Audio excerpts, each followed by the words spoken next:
Hello, this is Greg Salyer. Welcome to How to Make a God, Religion and Anthropomorphism.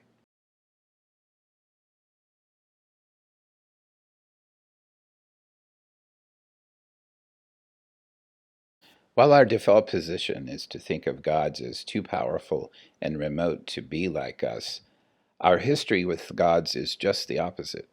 They are, in fact, very much like us. In the archaeology of the divine, we find that gods are notable figures that over time have become divine as memory and myth enhance their importance. Our ancestors, who appear to us in dreams and visions, and who in death have greater or unique powers. National heroes, who have given birth to or preserved the nation. For example, the rotunda of the Capitol building in Washington, D.C., has a ceiling painting titled The Apotheosis of George Washington. Powerful forces, such as hurricanes or earthquakes, that have the legal definition of act of God. Human companions. The history of the gods is the history of their friendship with us. Sexual partners. From the ancient Mesopotamians to the medieval mystics, gods have been seen as sexual partners for human beings. And finally, human beings. Athletes and celebrities, for example, are treated not much differently than the ancient deities were.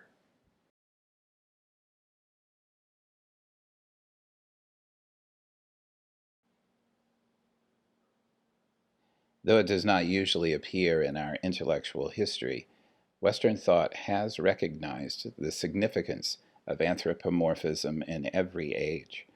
For example, Xenophanes, an ancient Greek, wrote, "But if cattle and horses and lions had hands, or could paint with their hands, and create works such as men do, horses like horses and cattle like cattle also would depict the gods' shapes and make their bodies of such a sort as the form they themselves have."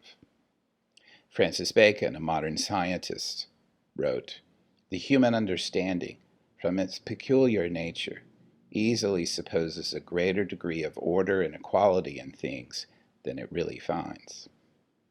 David Hume, a skeptical philosopher, "There is a universal tendency among mankind to conceive all beings like themselves, and to transfer to every object those qualities with which they are familiarly acquainted and of which they are intimately conscious.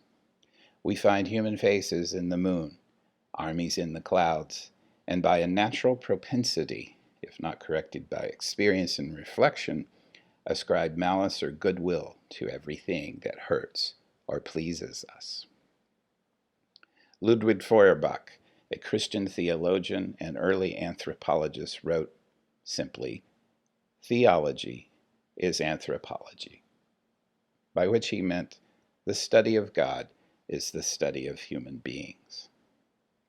Friedrich Nietzsche, an early existentialist, wrote, "He regards the whole world as connected to man, as an infinitely broken echo of an original sound, that of man as the manifold copy of an original picture, that of man."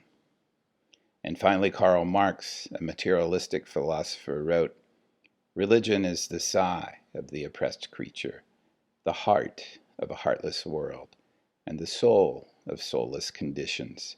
It is the opium of the people."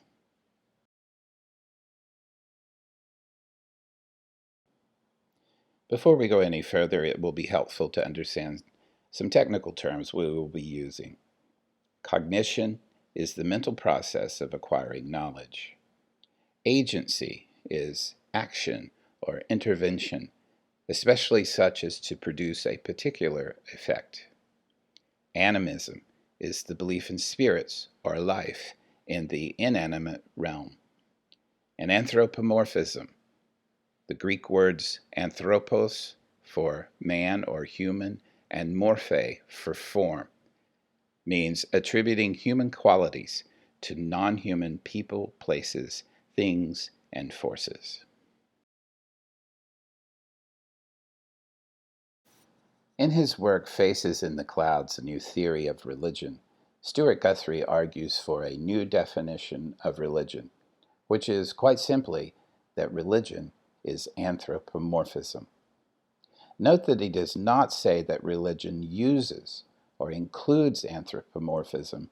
Rather, religion is anthropomorphism. That is its essence.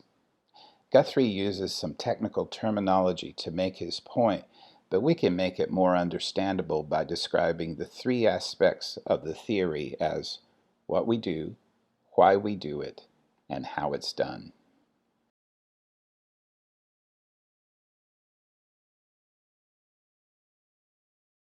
We see as plausible a continuum of human-like beings from gods to anthropomorphic figures and powers, and these anthropomorphic beings or forces speak to us.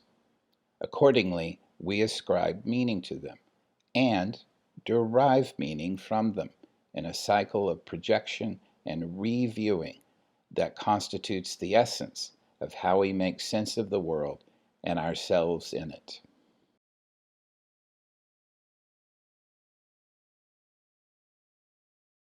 As usual, the why is the more difficult and interesting question. The answer is this: we are thrown into a world that is strange, hostile, uncertain, and always changing. Thus, we are predisposed to interpretation, to making sense of the world for the sake of our survival. In other words, interpretation of this weird and dangerous place is necessary to live. We must learn to read the world. We must learn that darkness is not our friend, that light is best for us, that certain objects hanging from trees are good and provide sustenance, and others do the opposite. We must map our world in order to live. The cognitive science of religion teaches us that interpretation is directed toward the most significant possibilities, or the best bet. If I am alone at my campsite on the savannah, and my fire has gone out so that it is only darkness, and I hear a noise, my best bet is to assume that something caused that noise. If it were an accident, such as a limb falling or a rock rolling, that is the best outcome, but that is not my best bet for safety. For that, I should bet that something with agency or life or something human-like made the noise. Put another way, my best bet is to assume intention, animism, or anthropomorphism, even though most likely it is none of these things. Also, the highest bet is to assume that there is a human behind the noise. And so I may call out, "Who's there?" to determine whether it is friend or foe, safety or danger. Cognition, then, scales significance toward human likeness. The most significant or meaningful interpretation is the one that is most like me.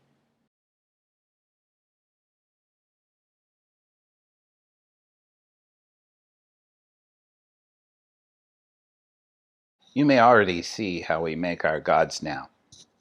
Our interpretive bets on the meaning of the world scale from agency, something with purpose and intention, to animism, something with life or spirit, to anthropomorphism, something that is very much like us. All of this constitutes overbetting, that is, wagering that there is much more meaning in the world than there likely is, and that that meaning is much like me. God, then, is the highest bet we can make. The French theologian Blaise Pascal articulates this wager quite bluntly. If you believe in God and you're right, you've won eternal life. If you believe in God and you're wrong, then you've lived a good life. If you don't believe in God and you're wrong, you have lost everything. If you don't believe in God and you're right, then you lived an amoral life. I mention Pascal not for the soundness of his argument. It is quite flawed. but for how he recognized what cognitive scientists of religion have seen as a result of their research. What we think we know is conditioned by what we hope we see, and what we hope we see is a version of ourselves.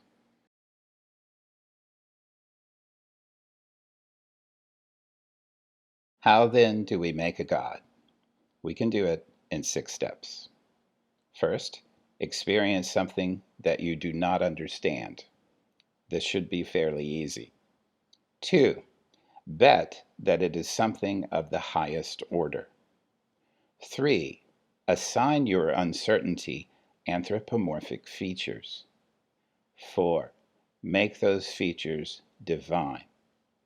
5, invest this being with symbolic features that you can read back. 6, share your experience with others so that they too can believe.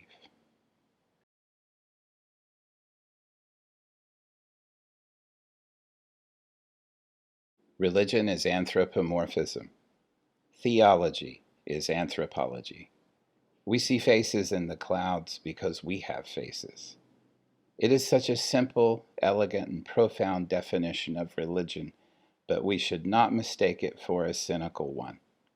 On the contrary, the story of the anthropomorphic creation of our gods is our greatest story as human beings, because it speaks to our greatest hopes, which are born of our greatest fears. Gods are what we aspire to be: more powerful, more knowledgeable, more good. We look to them to protect us from those unknown sounds in the night, but also to find our higher selves. Gods are our ultimate relationship, created by language and in our own image.